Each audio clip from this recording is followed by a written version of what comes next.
All across America, incredibly talented artisans make amazing objects the old-fashioned way, by hand.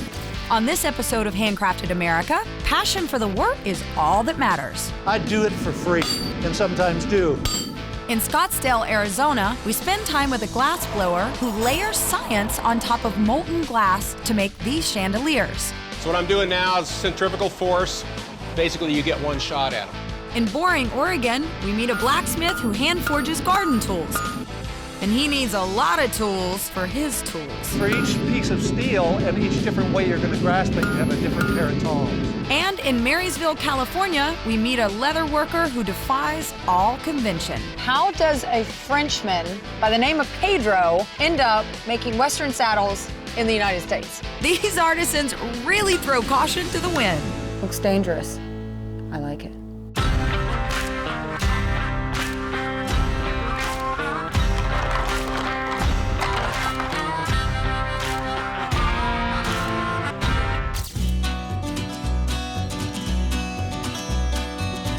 The desert landscape is often awash with colors, especially at sunset.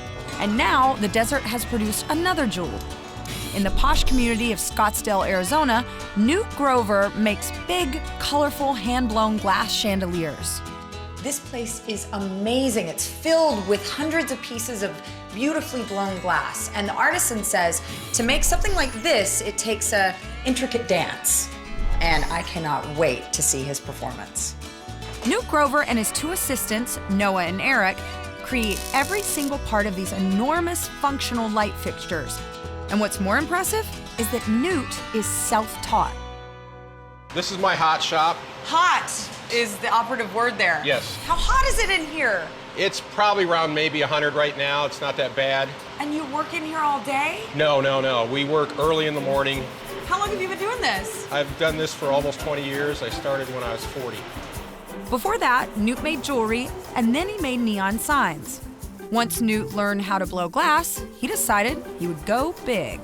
I got tired of making small things, so I started taking parts of what I could make and make them into things like this so that I could expand what I was doing. And expand he did. Some of his creations are 15 feet wide. This is the glass we start with. It's called nuggets, and we just throw them in the furnace, melt them down. The furnace is 2,000 degrees and filled with 200 pounds of glass. First step is we have to get a starter bubble. This is where this starts out at. Newt dips a heated pipe into the molten glass and scoops some out. Then he blows into the opposite end of the pipe and the hot glass balloons. Rolling the glass on the table allows Newt to shape it as it cools. It's called marvering. This is just a marver table, and I'm just marvering the glass nice and smooth. Generally, we only have anywhere from 30 seconds to a minute of actual working time, and then we have to reheat. This is all kind of like a big dance between hot and cold. The glass is about 2,000 degrees. We just gathered on the color. Gathering is basically adding another layer of melted glass. It all bonds, you never see the layers. Newt uses wet newspaper to shape the piece. It's the closest he can get to the hot glass. Once it's the right size, he puts the piece into an optic mold. It creates ridges on the bubble, which gives the glass structure. Put a little more air in it. How hard is that to blow in there? It's not really very hard. It's more of a function of how hot the glass is. If it's cold, it's not going to move. It's not going to move at all. Newt uses this tool called the jack to perforate the glass so that it breaks cleanly. Now watch this closely, because this is where we tango. The next thing we're going to do is called punting, and we're going to put a rod on here. We're going to break it off this pipe. That way there's going to be an opening here. Eric prepares the next step. He's bringing me, it's called the lip wrap, which is the turquoise color around that. So he's got a different colored glass? Yeah, he's got that greenish colored glass. You and your assistants, you guys have this intricate dance that happens. You Yes. all know your parts. And Yes. you do it very well, by the way. A lot of times when we're doing stuff we've done before, it's we don't even have to talk about what we're doing. So what I'm doing now is centrifugal force, spinning this plate out. See how it's kind of opening up? Oh, yeah. And then I spin it really fast, and then I'm going to drape it into whatever I Wow. That is so cool. Newt uses a paddle to drape the shape into a flower-like form. Then, he breaks the plate off the pipe. Now, it goes into an annealer, a low-temperature oven so it can cool slowly. And that is just one plate. Newt often makes more than 200 glass pieces for one chandelier. Okay, I've watched, I've sweated, I've appreciated. I'm ready to dance. What do you need? Assuming I don't melt before the glass does.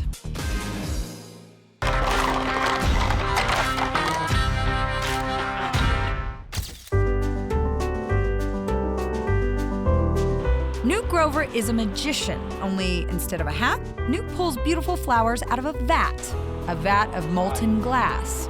And this may be a breeze for Newt, but I'm about to be in the hot spot, literally. You're gonna open this and close this. I feel like this is the worst job. No, it's like the starting job because... Yeah, I know what this is. Yeah. This has got to pay your No. dues job. Yeah. Okay. Look at this. I'm a natural, huh? You're excellent. Consider my dues paid. What's next, Newt? What we're gonna do is we're gonna make one of these, which is one of these parts up here, the Okay. squiggly things.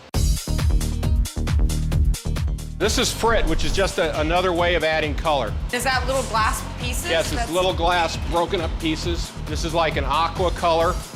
And then I got a cobalt, which is a dark blue. And I got a little bit of this olive color. Now, while the glass is extremely hot, they stretch it. See, what you're gonna do is grab that. As Noah stretches the glass, Newt blows air into the pipe to help it stretch like taffy. Well, that looked easy. Looks like I'm adding some glass stretching and twisting to my dance card. Now I'm gonna just heat this up, stretch it, centrifugal force is my friend, unless I drop the pipe. We're ready. Okay, do I grab it like that? Grab it right there, right there, okay? Pull it around. Pull, Oh, pull. no. Okay, mine's going to look a little... No, it's perfect. Good. Stop. Okay, get out of the way. Perfect. That was fun. Now, I want to see how Newt makes something with a little more texture. Cactus are my homage to the desert. They're all cool in their own way, and they lend themselves very well to abstraction. Our cactus sprouts as a starter bubble and grows through a few gathers. I'm gonna optic mold this so I get the ridges like it looks like a cactus. And then we're gonna put some dots on it. It's called a trail, but it will turn into dots. This is one of the, pretty much an ancient type technique, putting a small thread or string on the glass. So that turns into dots? It will. What happens is those little threads kind of burn back, so when I come out, you'll be able to see it. See how they're all little dots now? Oh my gosh. Our cactus has needles. It needs to grow a little, so Newt makes physics work for him again. His assistant brings a pipe over and Newt pours a portion onto the cactus, laying it in a long stripe. Then Newt attacks it with scissors, cutting and pressing it into the shape of cactus flowers. Once he's gotten a couple of rows of flowers, he lets me get in on the action. The idea is keep it on center, and if it starts falling, yeah, see, you gotta let the high side, let it fall back down. Keep turning. There you go. Not bad. It's like trying to gather honey on a stick. Really, really super hot honey. Now we're just gonna break it off, put it away in the annealer, let it cool down. How long will it take before you see all the colors? In the morning. In the morning? Yeah. So it's like Christmas morning. You go in there, it's like... Kind of, but to me, glass blowing is much more instant gratification, because I know what I got. When you walk out of here, you know. Yeah. Speaking of walking out of here, we gotta go. It's too hot. After spending the day with Newt, I've discovered there's a real grace in his method, and that his love for his craft stems from a very simple desire. I figured this out relatively recently, that that's kind of my calling, is just to put beauty into the world. If glass blowing is a dance, then Newt's performance deserves a standing ovation.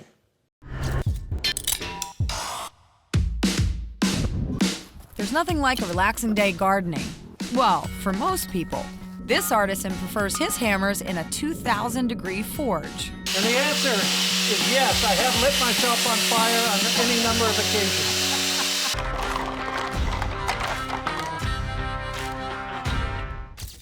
I love gardening. I like getting my hands dirty, and that's why I dig these fire forged beauties. Come on, let's check them out.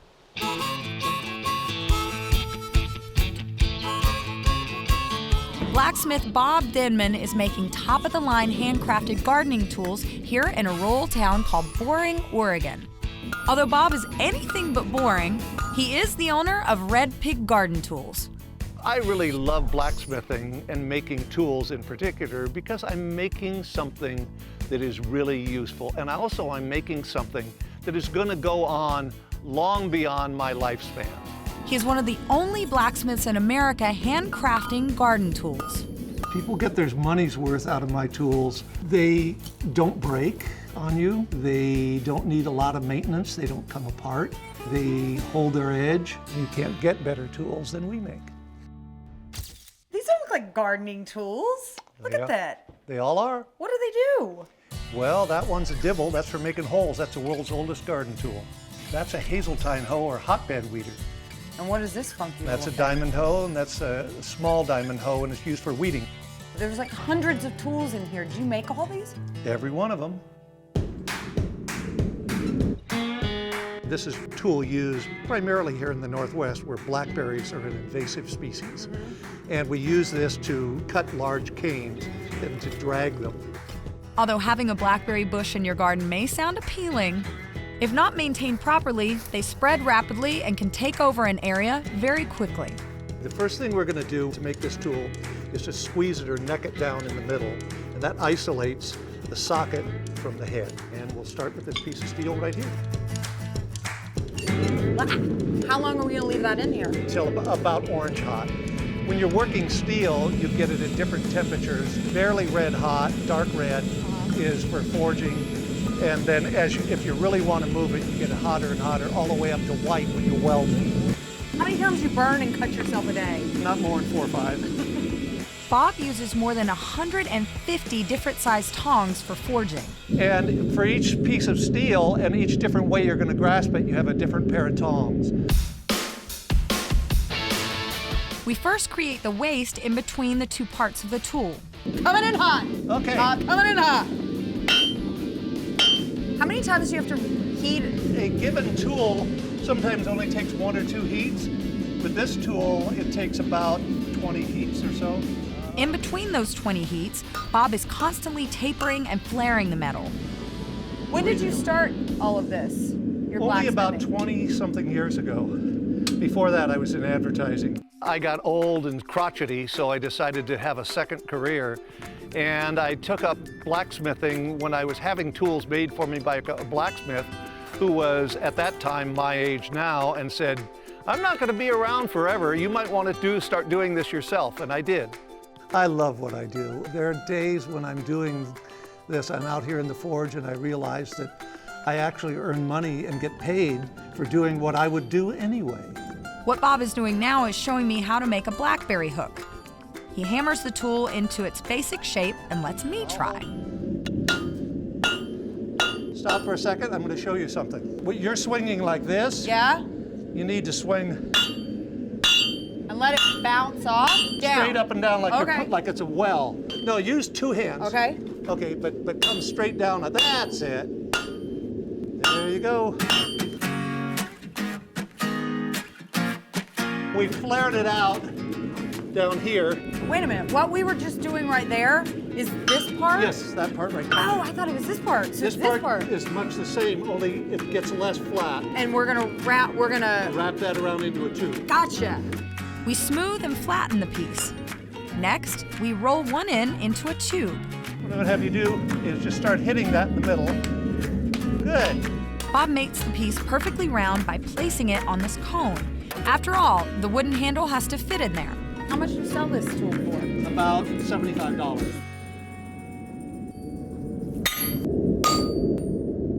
What's the most gratifying part of what you do here? It's making tools that are adaptive tools for people who have disabilities and enabling them to do something that they couldn't do otherwise. I do it for free and sometimes do. Bob, I would give you a hug if I wasn't holding this thing. I got a tear in my eye. Bob cuts the excess metal off at the bottom and sharpens the hook's edges. Ready? And then there's a way after you put it on there. Okay. Now we It whip it. fits! The secret is now it's stuck on there. Look And at that this. is a BlackBerry hook. I was hooked by Bob's story, a former advertising executive who walks away to work with his hands, ultimately making a product, tools, that lets others do just the same. 300 hours, more than 50 pieces of leather, and hundreds of tools, all for this one saddle. They put their trust in me, they want my work, so my job is to do the best I can to satisfy them. Who wouldn't be satisfied with a saddle as beautiful as this one?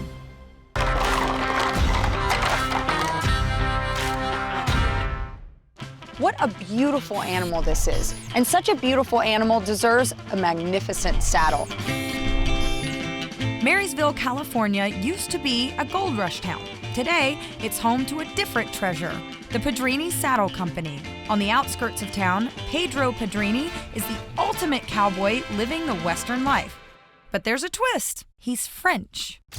How does a Frenchman by the name of Pedro end up making Western saddles in the United States? I was about 8 years old when I first rode a horse. A friend of mine introduced the horse to me, and that was instant love. I mean, that was it.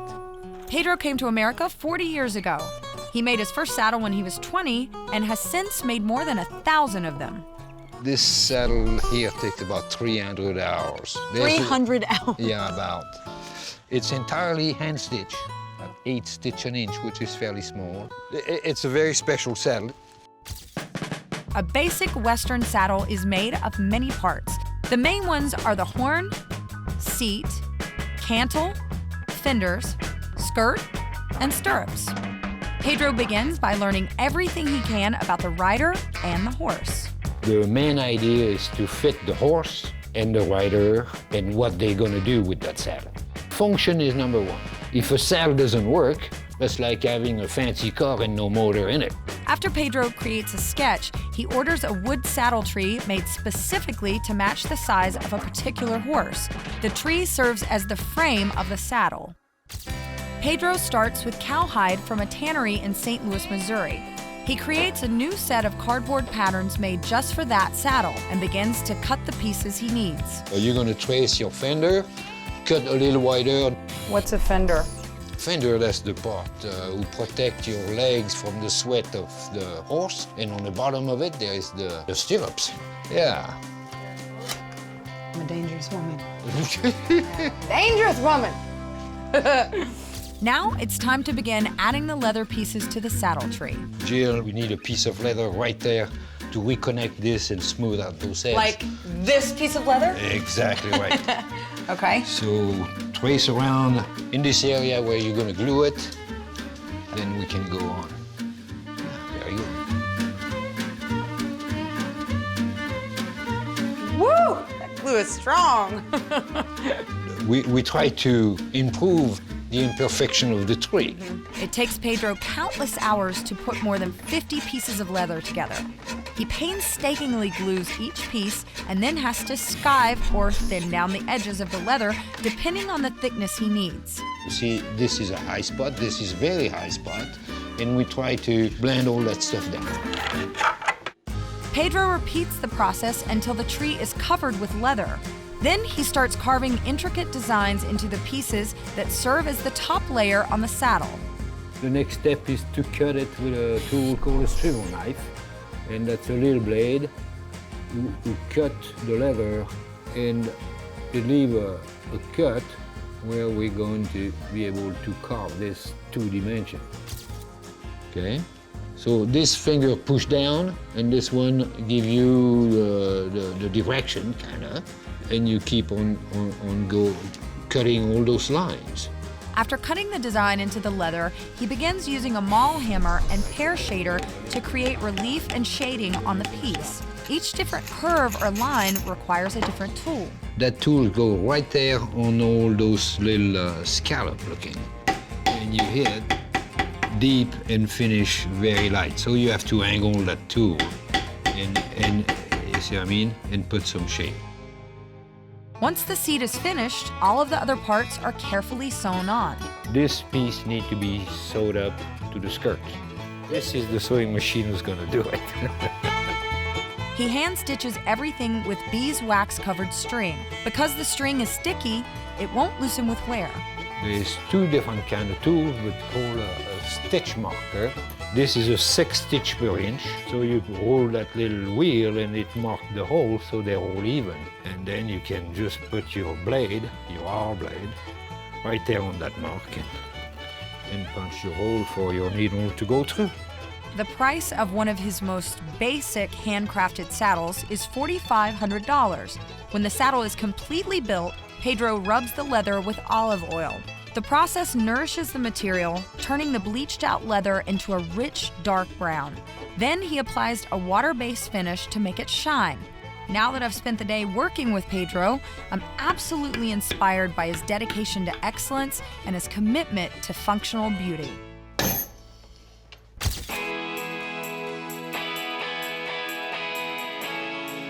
Beginning a new profession at 40, leaving the advertising world to forge a new career, or moving to a new country to chase a lifelong dream.